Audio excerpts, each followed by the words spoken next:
Symphony as a company has been established since 1995, and we actually employ something like 25 people directly. Indirectly, it's probably more like 250 people because we have a distribution model. There are three main technologies that we do. One is a technology that will make ordinary plastic oxo-biodegradable. Another makes plastic antimicrobial. And a third gives plastic anti-counterfeiting features. A global distribution network is actually covering product in something like 98 countries around the world. And we have something like 15 countries now that has legislation in favor of our type of oxo-biodegradable type technology. Now the important thing to remember here is that our revenues to date is only from D2W, which is the oxo-biodegradable technology. And in May of this year, we launched a series of synergistic products that would sell alongside that revenue-producing technology. In August 2013, we got a huge vote of confidence. We actually signed a collaboration agreement with Janssen's Pharmaceutical, part of the wholly owned subsidiary of the Johnson & Johnson group. Huge vote of confidence because that's a multi-billion-dollar company shaking hands with a very, very small, tiny tickler like us. This business is operationally geared, and we have high margins of above 50%. We've been AIM listed since 2001, and we run a US OTC ADR facility for the Bank of New York. And that's mainly because our business is global. We have a lot of investors looking to invest in from outside of the UK, and that was the prime reason for putting that in place. And as was just mentioned, we did a 1.7 million, 1.575, getting the precise numbers right, million placing at 10p per share, which was a 22% premium on the market price. I have to say the market price is always a funny price because you try and buy 1 million shares in the market, they're not going to sell it to you at the ticker price. It's always a lot different to the ticker price. This is not a stock that sells by appointment. You'll find that in the last 30 days, where average daily volume is about 200,000 shares a day. So we do have some volume beginning to trade in our shares. The potential is unlimited, and by that, to explain, is a multi-billion-dollar market. It's the polyethylene market. And here's a fact. We're looking at something like 288 million tons of polyethylene that's produced around the world every single year, and it's growing at between 3 and 5%, so it's a growth industry. And our mission really is to add one of our technologies, there's three of them, three main technologies. There's D2W, D2P, and D2T, and I'll explain those in a minute, to each one of those kilos that's generated.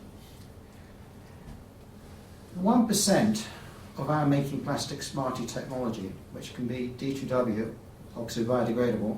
Somebody will say, what does D2W mean? The chairman would say, well, it degrades the water. Our technicians will say it's designed to work. The deputy chairman is here and will be happy to talk to you a little bit later on the definitions and meaning. Michael Stephen in the front row. The antimicrobial D2P is designed to protect, and the third is D2T, it's anti-counterfeiting, designed to trace or to tag. And it's putting 1% of these technologies into the ordinary plastic mix that will allow that plastic to become that much smarter. So look at it like this. We're not replacing an existing product in the market, we're upgrading an existing product that's already quite good. We're just making it that much smarter. So from the revenue generating part of the business, D2W, you're looking here at various different products that our technology would go into. You're seeing carrier bags from CNA, no longer in the UK, but they are in other parts of the world. You will see shampoo bottles, which is by the NH Hotel Group. They've got a chain of 300 to 400 hotels, and they want to be that much greener. So they put our D2W technology in all their shampoo bottles, their hair conditioning bottles, their laundry bags, anything that was plastic, even from the pens you get in the room. The one further to the top is the Ibis Hotel Group.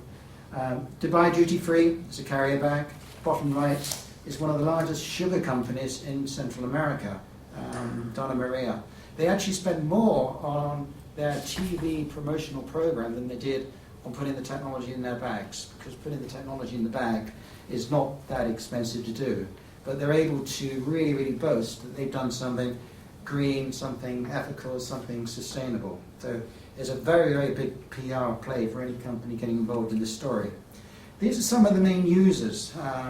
There's many. I could go through slide after slide after slide. I would just stress this is not global with all these brands.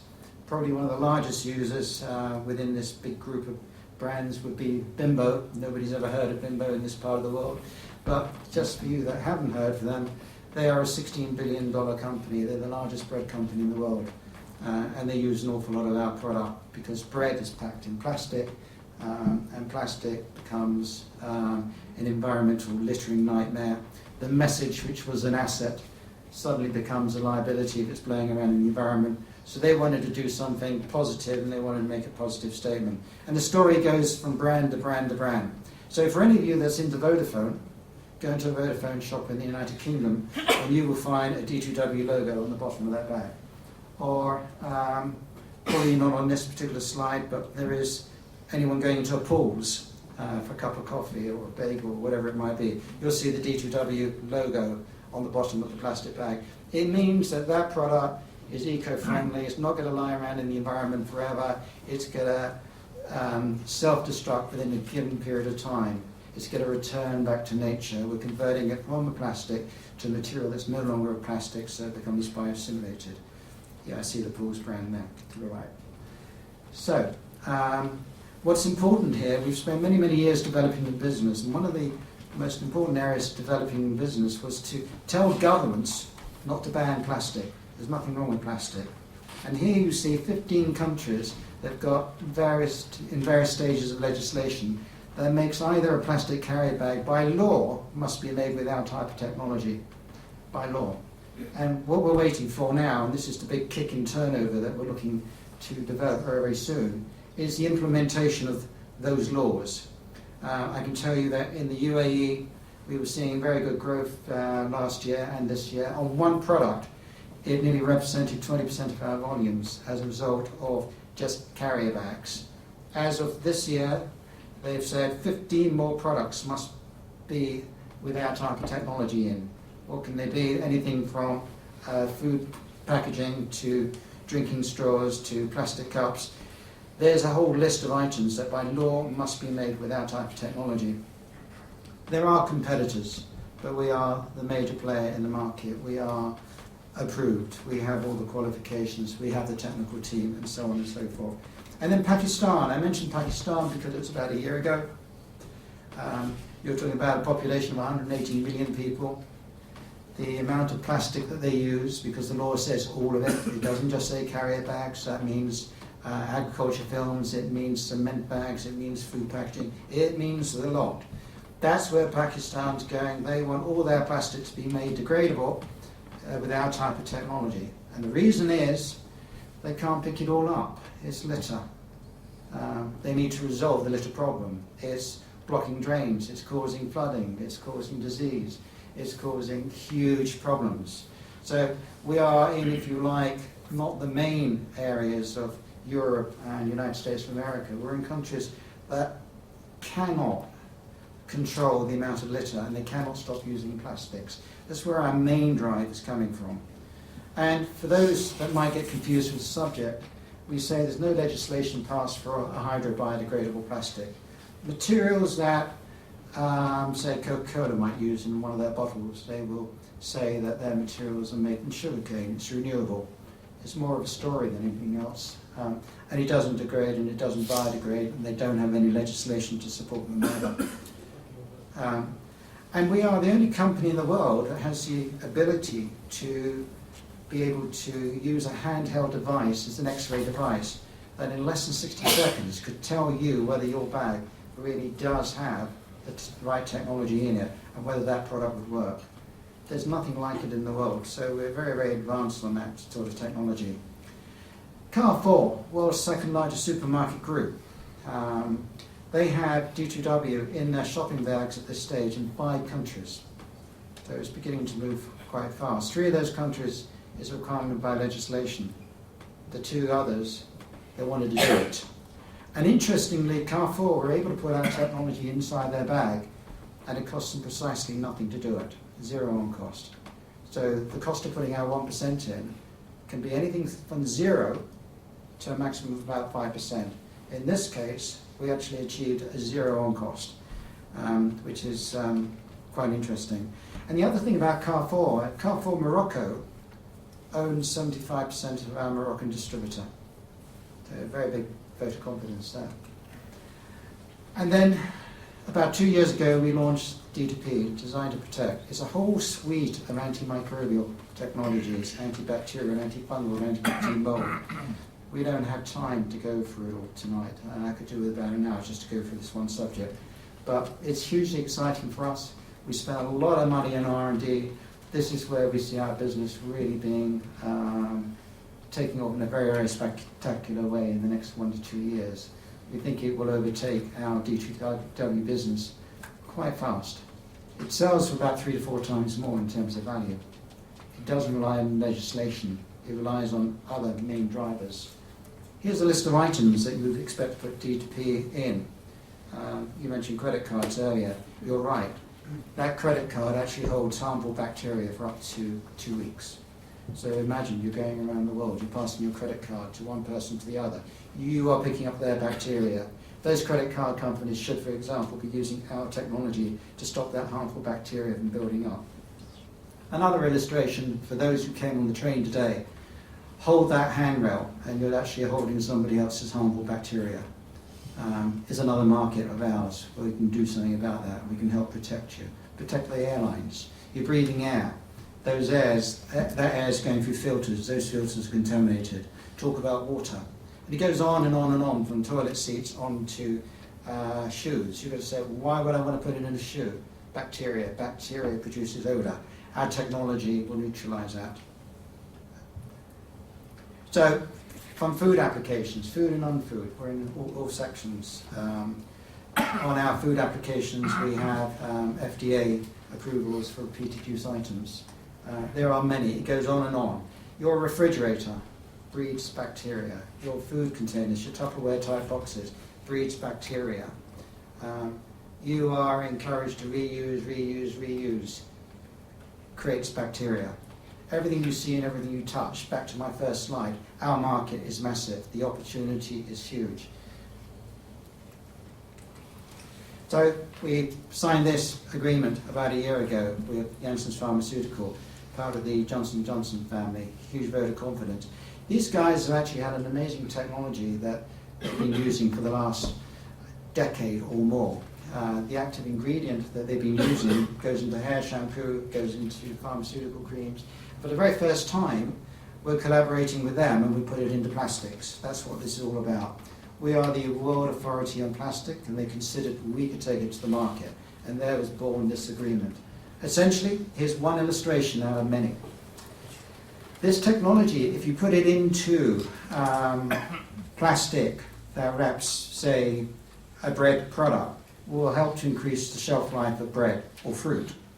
Why does it help to increase the shelf life? Because we can stop the growth of mold.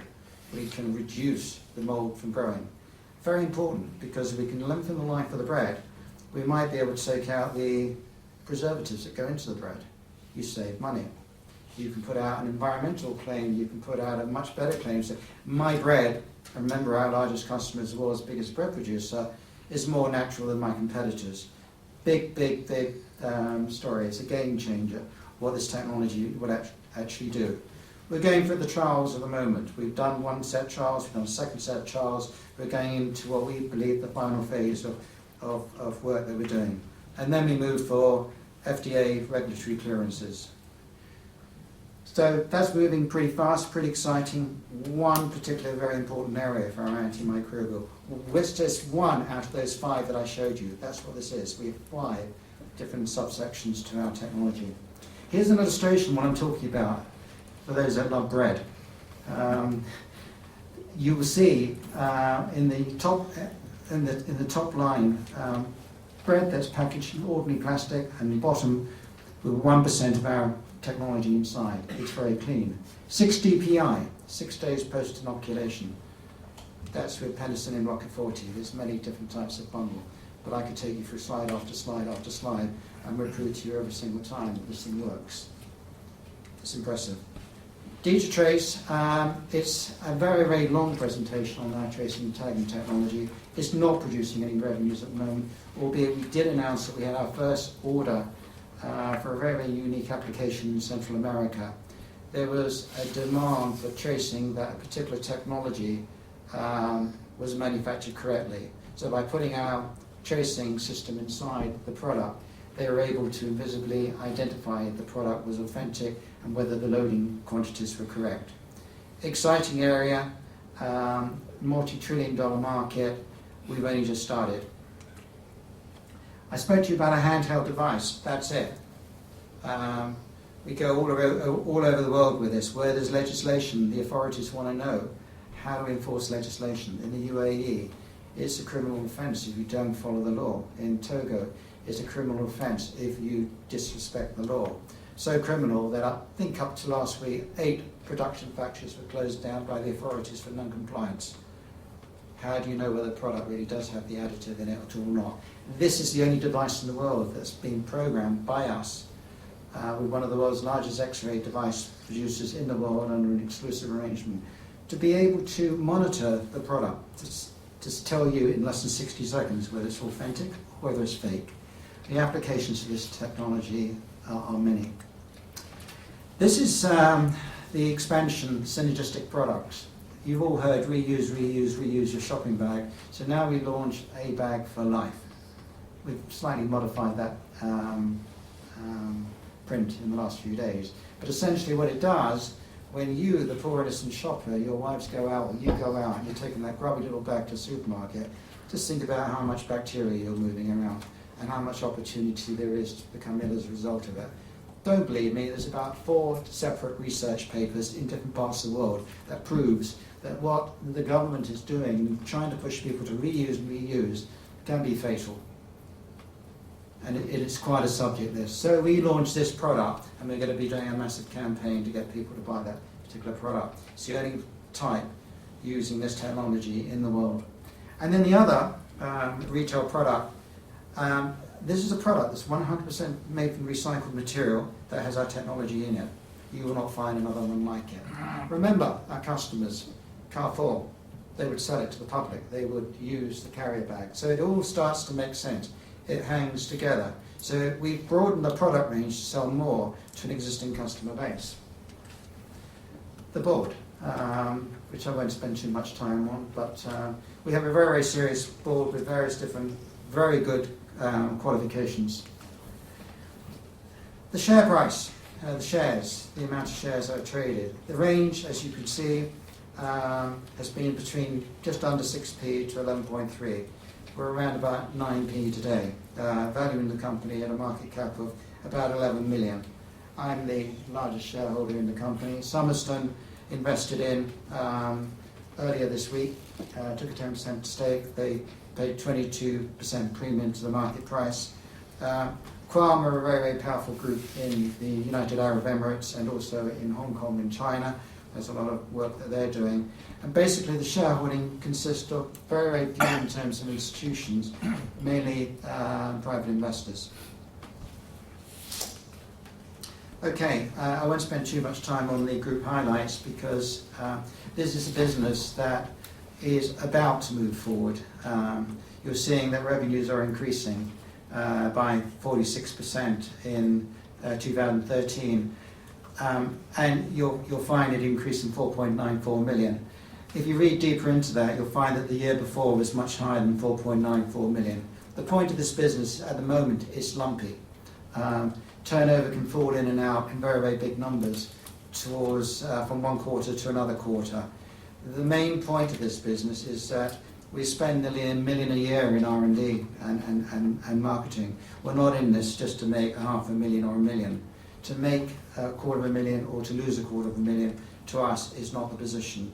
We're looking to make multiple millions because we're in a multi-billion-dollar market. So this shows, as one of my investors would say, you're washing your face. That's all we're doing at the moment. But we're also creating a very serious market opportunity, and we've got a lot of developments going on.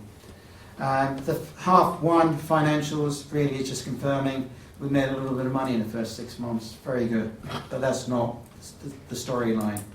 The storyline really goes into what's going on, and we put these headlines out.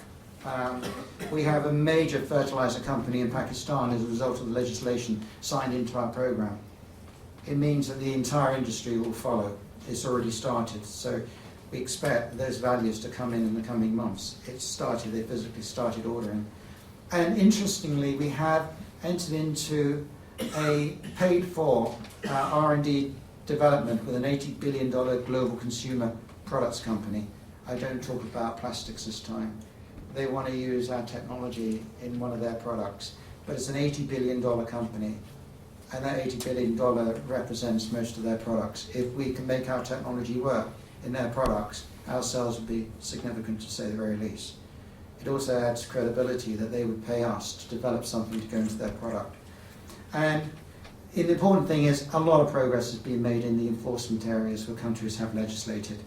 And on the antimicrobial side, and we took this up one level on the last announcement we made, we've been working on an antimicrobial, antifungal active spray for fruit and vegetables applications.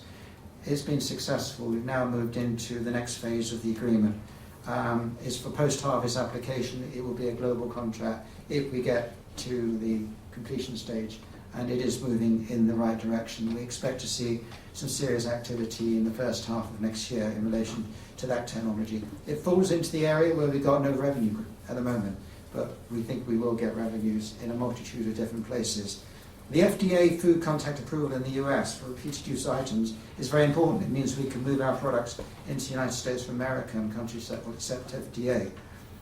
And the important thing here is we also entered into another product development agreement for our suite of antimicrobials for a $50 billion polymer company.